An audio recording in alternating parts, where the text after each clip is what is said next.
स्थल पर उन्होंने लंबा भाषण दिया, प्रेरणा स्थल पर खड़े होके, और महाराजा बिजली पासी का नाम 10 बार लेने का काम किया अपने भाषण में। कितनी बार? 10 बार लेने का काम किया।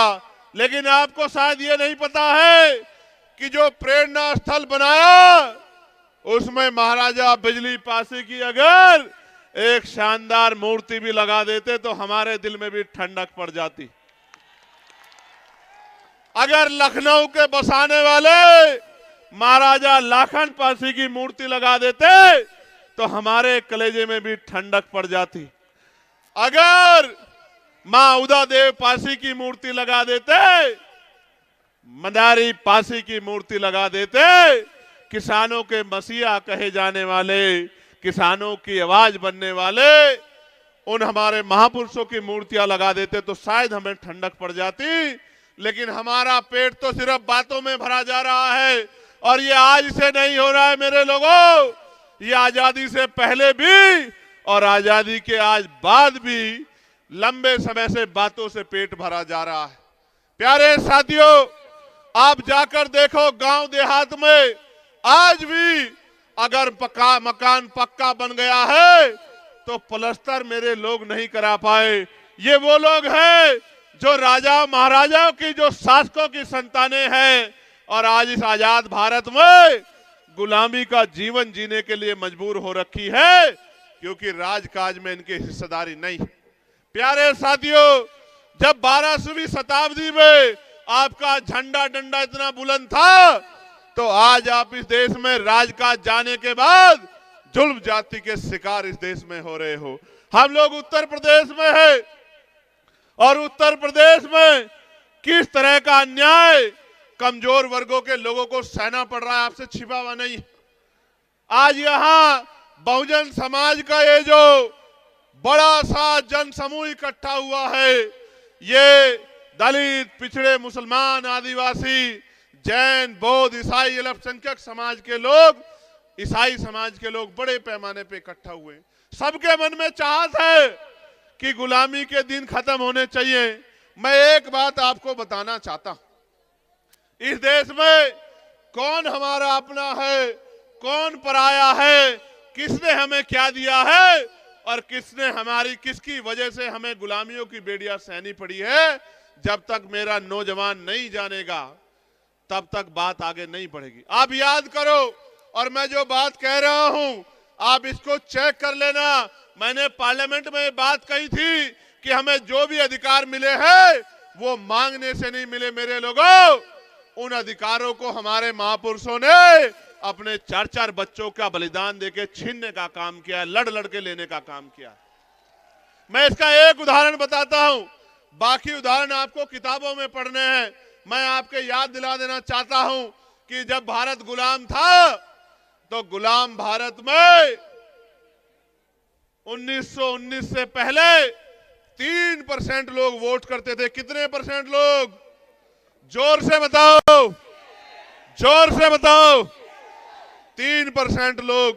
फिर माउंटेंगो चैनफोर्ड समिति बनी, उसने कुछ सुधार करने की बात कही, सुधार भी हुए, और 3% से बढ़ के 15% लोगों को वोट देने का अधिकार मिल गया। गौर से सुनना, पहले 3% लोग वोट करते थे, फिर 15% हो गए।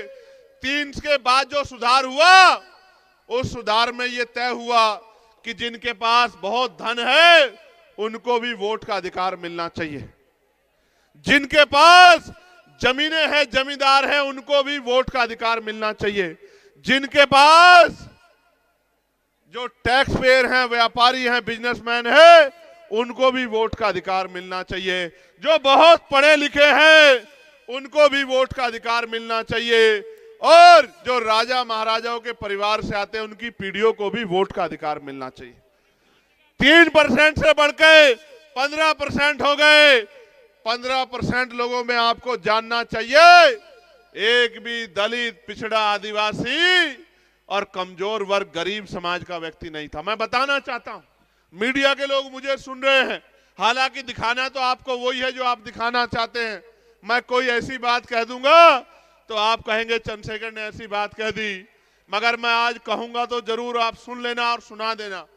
मैं आपको बताना चाहता हूं, मैं इतिहास की बात कर रहा हूं, मैं इतिहास का स्टूडेंट हूं, मैं वकील हूं। 15% लोगों में देश को जानना चाहिए, एक भी दलित पिछड़ा आदिवासी नहीं था। कौन थे?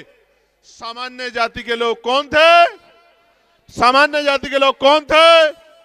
सामान्य जाति के लोग। और सामान्य में भी जो गरीब सामान्य थे वो भी नहीं थे। कौन थे?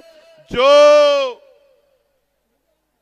मजबूत, ताकतवर, पैसे वाले, संपन्न सामान्य जाति के लोग थे, वही वोट का काम इस देश में करते थे।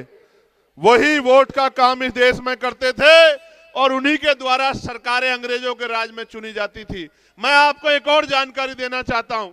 मेरी माए बहनें बहुत बड़ी पैमाने पे आई हैं अपने बच्चों को आशीर्वाद देने। मैं आपको बताना चाहता हूं, एक भी महिला को किसी भी जाति, किसी भी धर्म की हो, वोट डालने का अधिकार भारत में नहीं था।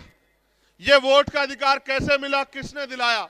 ये वोट का अधिकार 1919 के बाद बाबा साहब अंबेडकर ने बहिष्कृत हितकारिणी सभा बना के और मेमोरेंडम दिया और उस मेमोरेंडम की जांच करने साइमन कमीशन आया और साइमन कमीशन की रिपोर्ट के आधार पे गोलमेज कॉन्फ्रेंस हुआ और उस गोलमेज कॉन्फ्रेंस में बाबा साहब अंबेडकर ने आपको, मुझे और मेरे जैसे करोड़ों लोगों को वोट का अधिकार दिलाने का काम किया। देश की हर महिला को वोट का अधिकार दिलाने का काम किया। इसलिए समझो, ये वोट हमें मांगने से नहीं मिली मेरे लोगों, मेरे भाइयों, मेरे बड़े अभिभावकों, मेरी माँ, मेरी बच्चियों, मेरी बहनों, मेरी दादियों, चाचियों, ये वोट का अधिकार बाबा साहब अंबेडकर के 4 बच्चों की कुर्बानियों से मिला है। मेरी बात को आप याद रखना। और आज SIR के जरिए मुख्यमंत्री जी ने कहा 4 करोड़ वोट कट गए हैं और अब जब SIR का आंकड़ा आया तो 2,89 लाख लोगों को वोट कट गया। 2,89,00,000 लोगों का वोट कट गया। मैं ये पूछना चाहता हूं कि अगर 4 करोड़ वोट की बात मुख्यमंत्री ने कही तो मुख्यमंत्री ने झूठ बोल के प्रदेश को गुमराह क्यों किया कि 4 करोड़ वोट कट गए हैं? और अगर 4 करोड़ वोट कटे थे तो ये 1.25 करोड़ वोट किसके हैं जो बढ़ाए गए हैं चुपचाप पिछले दरवाजे से? इसका जवाब उत्तर प्रदेश की सरकार को देना चाहिए। प्यारे साथियों, ये वोट का अधिकार है तो आपकी गलियों में बड़े बड़े महले वाले, बड़ी बड़ी गाड़ियों वाले, बड़े हेलीकॉप्टर वाले, बड़े बड़े कुर्तों वाले, जिनको आपसे बदबू आती है तो वो आपके भी मोहल्लों में आ जाते हैं, आपकी गलियों में आ जाती हैं। जहां गाड़ियां नहीं जाती, जहां मोटरसाइकिल नहीं जाती, जहां कीचड़ है, जहां सड़क भी नहीं, जहां रेत है, गारा है, वहां जहां हमारे लोग पैर को ऊपर, पजामा ऊपर करके निकलते हैं, वहां भी लोग आते हैं चुनाव के समय, क्योंकि बाबा साहब अंबेडकर ने आपको वोट का अधिकार दिलाया। इसलिए वोट का अधिकार आपसे चला गया, कोई गरीबों की बस्ती में नहीं आएगा। मेरी बात को आप याद रखना। अभी बांग्लादेश में दीपू दास की पीट पीट के हत्या कर दी जला के। मीडिया के लोगों ने बड़ा हल्ला मचाया, मुझसे भी कई मीडिया के लोगों ने कहा, मैंने उस पर अपनी बात भी रखी। मेरा कलेजा छलनी होता है जब दीपू दास को वहां मारकर जलाया जाता, मेरा कलेजा छलनी होता।